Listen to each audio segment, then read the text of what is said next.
नमस्ते दोस्तों, स्वागत है आपका कोडिंग हेयर चैनल पर। पिछले वीडियो में हमने CSS के यूनिट्स का इंट्रोडक्शन देखा और पिक्सल यूनिट्स को प्रैक्टिकल के साथ समझा। और आज के वीडियो में हम रिलेटिव यूनिट्स के बारे में बात करेंगे, जिसमें परसेंटेज, EM और REM यूनिट्स को देखेंगे। ये तीनों यूनिट्स रिस्पॉन्सिव डिज़ाइन में बहुत इम्पोर्टेंट होती हैं। चलिए स्टेप बाय स्टेप समझते हैं। सबसे पहले बात करते हैं परसेंटेज यूनिट की। परसेंटेज यूनिट अपने पेरेंट के साइज़ के अकॉर्डिंग काम करता है।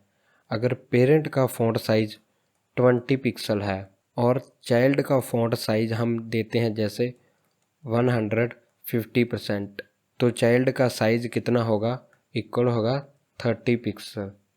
मीन्स इसका 2 गुना होगा। जेकर हमने चाइल्ड का साइज़ 200% लिखा, तो जेकर उसके पेरेंट का साइज़ 20 पिक्सल है तो उसका कितना साइज़ होगा, वो होगा 40 पिक्सल। मीन्स वो 2x पे मीन्स काम करेगा, 2 पे मल्टीप्लाई होगा। तो चलिए अब हम इसको प्रैक्टिकल के साथ देखते हैं और समझते हैं। चलते हैं हमारे VS कोड में। तो ये है हमारा पिछला कोड। इसको अभी के लिए हम कमेंट आउट कर देते हैं। कमेंट आउट करने के लिए मैं शॉर्टकट की यूज़ कर रहा हूँ Ctrl+/। और ये देखिए हमारा कमेंट आउट हो चुका है कोड। हम इसके ऊपर करते हैं हमारी कोडिंग। यहाँ पे हम लिखते हैं एक div टैग और इसके अंदर हम लिखते हैं एक p टैग। p टैग के अंदर लिखते हैं जैसे कोडिंग हेयर। अब करते हैं इसको सेव। अभी के लिए हम इस पर कोई भी स्टाइलिंग अप्लाई नहीं करते, कोई भी फ़ॉन्ट साइज नहीं देते। इसको देखते हैं हम अपने ब्राउज़र में इसका आउटपुट। तो आप यहाँ पे देख सकते हो इसका बाय डिफ़ॉल्ट जितना फ़ॉन्ट साइज होता है वो आ चुका है। तो चलिए अब हम इस पर स्टाइलिंग अप्लाई करते हैं फ़ॉन्ट साइज की। और मैंने एक एक्सटर्नल CSS फाइल लिंक की हुई है लिंक टैग की सहायता से, और ये मेरी फाइल यहाँ पे लोकेट कर रही है और इसका मैंने पाथ दिया हुआ है style.css। और ये रही मेरी style.css फाइल। ये हमारी स्टाइलिंग है, इसको हम कट कर देते हैं अभी के लिए। अब हम यहाँ पे div टैग को सिलेक्ट करते हैं और इस पे हम फ़ॉन्ट साइज देते हैं 20 पिक्सल। अब जो हमारा p टैग है वो इसके अंदर है। मीन्स p टैग का पेरेंट कौन है, अब div टैग। div टैग का अब होगा p चाइल्ड टैग। तो अब हम इस पे हम परसेंटेज देते हैं, क्योंकि अभी तभी हमें अच्छे से समझ में आएगा परसेंटेज कैसे काम करती है। जैसे अब हम p टैग को सिलेक्ट करते हैं। अब देते हैं इसमें फ़ॉन्ट साइज 200%। अब करते हैं सेव। अब यहाँ पे करते हैं रिफ्रेश। आप देख सकते हो जो हमारा div टैग है उसका 2x पे मल्टीप्लाई होकर यहाँ पे आ चुका है उसकी आउटपुट। जो हमारा p टैग है उसने अपने पेरेंट के अकॉर्डिंग कैलकुलेट करके फिर अपना फ़ॉन्ट साइज लिया। तो अब हम यहाँ पे देख सकते हो जेकर हमारे पेरेंट का फ़ॉन्ट साइज है 20 पिक्सल और हमने कितना दिया है 200%। मीन्स यहाँ पे 2 से मल्टीप्लाई होगा और इक्वल होगा कितना 40 पिक्सल। जेकर मान लीजिए हमने यहाँ पे 150 दिया तो और यहाँ पे कितना होगा इसका फ़ॉन्ट साइज, तो p का फ़ॉन्ट साइज कितना होगा, यहाँ पे होगा ऐसे मल्टीप्लाई और यहाँ पे होगा 30 पिक्सल। तो ऐसे काम करता है हमारा परसेंटेज। रियल लाइफ एग्जांपल के साथ समझते हैं। सोचो एक पानी का गिलास है जिसको हमने 50% फिल करना है, और इसका मतलब होगा जो गिलास है वो पेरेंट होगा और उसके अकॉर्डिंग हम वाटर मीन्स पानी डालना उसमें चालू करेंगे। वैसे ही परसेंटेज पेरेंट के हिसाब से ही साइज सेट करता है। अब बात करते हैं EM यूनिट्स की। EM यूनिट होता है 1 EM इक्वल होता है अपने पेरेंट एलिमेंट के फ़ॉन्ट साइज या करंट एलिमेंट के फ़ॉन्ट साइज। अगर करंट एलिमेंट या पेरेंट एलिमेंट का साइज 20 पिक्सल है फ़ॉन्ट साइज और चाइल्ड में हम वहाँ पे दे देते हैं 2 EM, तो जो चाइल्ड का साइज होगा वो 40 पिक्सल आएगा।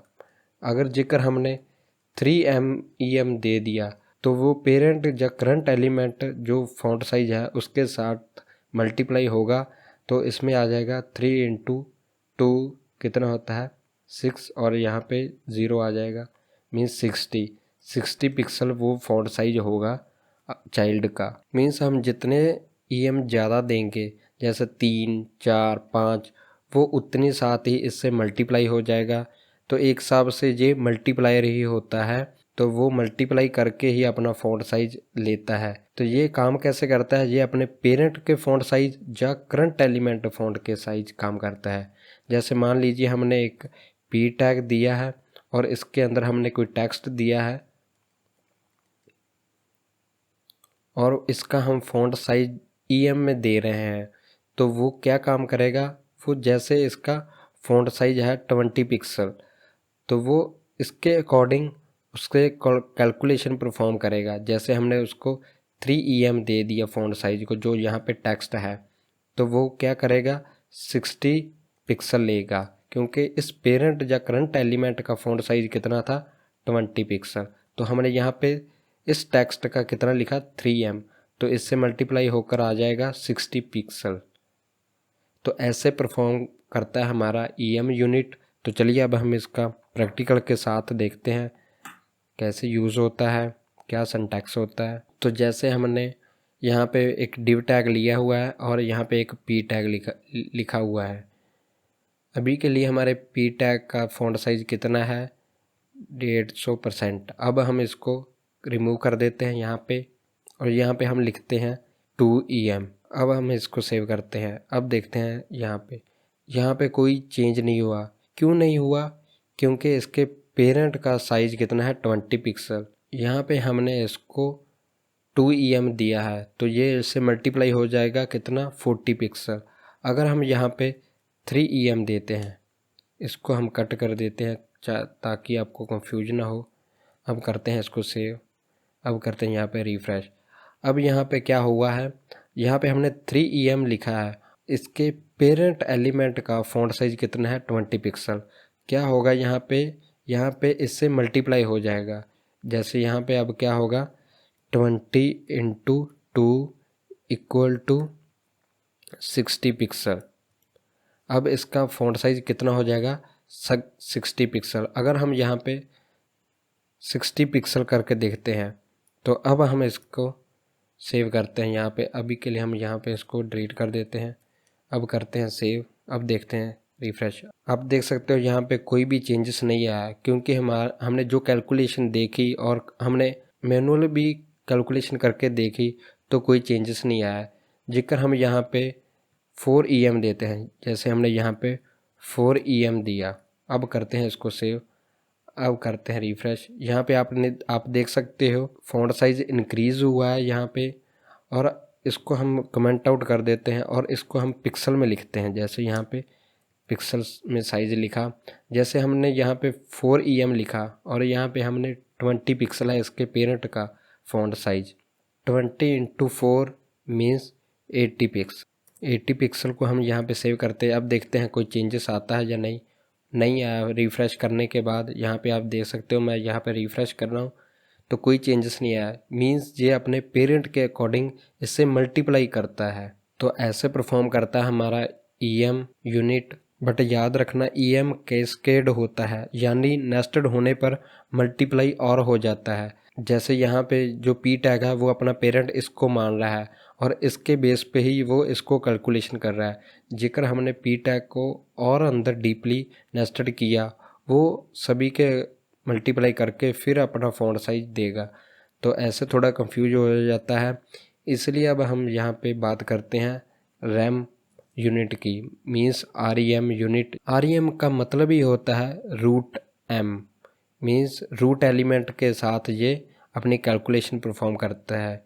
ये हमेशा रूट एलिमेंट का फ़ॉन्ट साइज के अकॉर्डिंग ही काम करता है। रूट एलिमेंट हमारा कौन होता है, जो हम लिखते हैं टॉप पे HTML, ये वाला एलिमेंट, ये होता है रूट एलिमेंट। जो रैम यूनिट होगा वो इसके अकॉर्डिंग ही कैलकुलेशन परफॉर्म करेगा।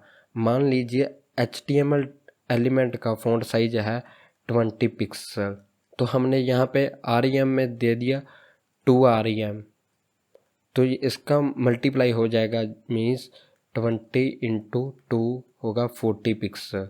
तो जो हमारा HTML रूट एलिमेंट होता है इसका बाय डिफ़ॉल्ट फ़ॉन्ट साइज होता है 16 पिक्सल। तो जेकर हम 1 REM लिखते हैं तो इसका मीनिंग होता है 16 पिक्सल। अगर हमने यहाँ पे 2 REM लिखा और हमारे HTML का फ़ॉन्ट साइज है 60 पिक्सल, तो मल्टीप्लाई होगा यहाँ पे 60 पिक्सल के साथ और होगा इक्वल 32 पिक्सल। तो चलिए अब हम इसको प्रैक्टिकल के साथ देखते हैं। जैसे हमने यहाँ पे EM की बात की, अब यहाँ पे इसको हम कमेंट आउट कर देते हैं।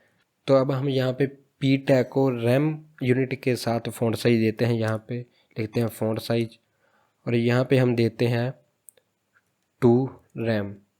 अब देखते हैं इसका आउटपुट सेव करके, यहाँ पे करते हैं रिफ़्रेश। जैसे मैंने आपको बताया था, जो REM यूनिट होता है वो रूट एलिमेंट के अकॉर्डिंग ही अपनी कैलकुलेशन परफॉर्म करता है। मींस जो HTML रूट एलिमेंट होता है उसका बाय डिफ़ॉल्ट फ़ॉन्ट साइज कितना होता है 16 पिक्सल। तो ये यहाँ पे हो चुका है। तो अब हमने यहाँ पे 2 रैम दिया है, तो इसका मतलब है यहाँ पे 32 पिक्सल हो चुका है। अभी के लिए हमें इसको कमेंट आउट करते हैं और इसको अनकमेंट करते हैं और यहाँ पे लिखते हैं 32 पिक्सल। अब करते हैं सेव। अब देखते हैं इसमें कोई चेंजेस आता है। कोई चेंजेस नहीं आया। जेकर हम इसको हम कमेंट आउट करते हैं और जेकर हम यहाँ पे इसको हम 3 रैम करते हैं। अब करते हैं सेव।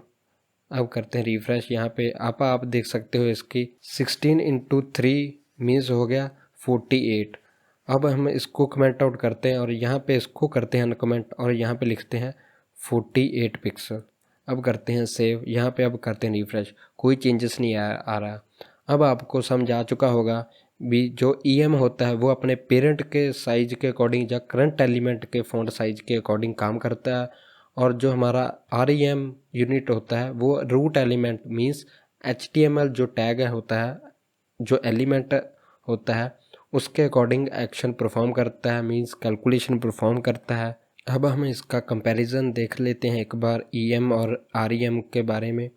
जो EM होता है वो पेरेंट के साइज के अकॉर्डिंग होता है। जैसे ये नेस्टेड होने पर मल्टीप्लाई होता है, हमने देखा भी। जैसे डिव टैग के अंदर हमने P टैग लिखा तो P टैग का जो फ़ॉन्ट साइज वो किसके अकॉर्डिंग अपनी फ़ॉन्ट साइजिंग ले रहा था, वो अब डिव टैग के अकॉर्डिंग ले रहा था। जैसे यहाँ पे पेरेंट और चाइल्ड का रिलेशन होता है, और जो हमारा REM होता है यूनिट वो हमेशा रूट एलिमेंट के साइज के अकॉर्डिंग ही होता है, चाहे एलिमेंट कितना भी हम नेस्टेड कर दें।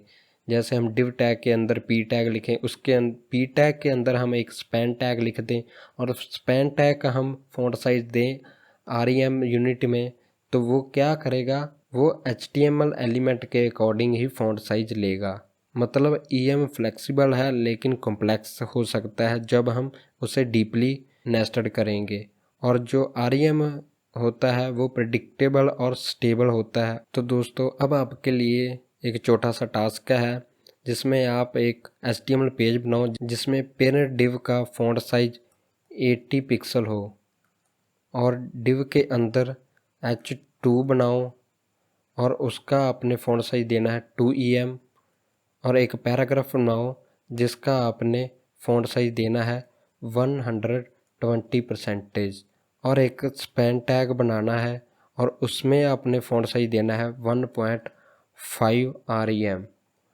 और देखो तीनों का साइज़ अलग अलग कैसे कैलकुलेट होता है। तो दोस्तों इस वीडियो में हमने सीखा परसेंटेज यूनिट पेरेंट के अकॉर्डिंग काम करता है, EM यूनिट पेरेंट के फ़ॉन्ट साइज के अकॉर्डिंग काम करता है और नेस्टेड होने पर कैस्केड होता है।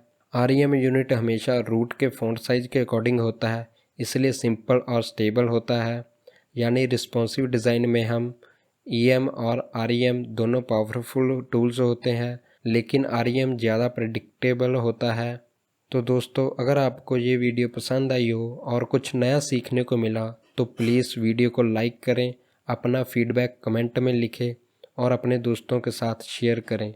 और हाँ, चैनल को सब्सक्राइब करना ना भूलें ताकि आप हमारे step by step most tech tutorials miss ना करें।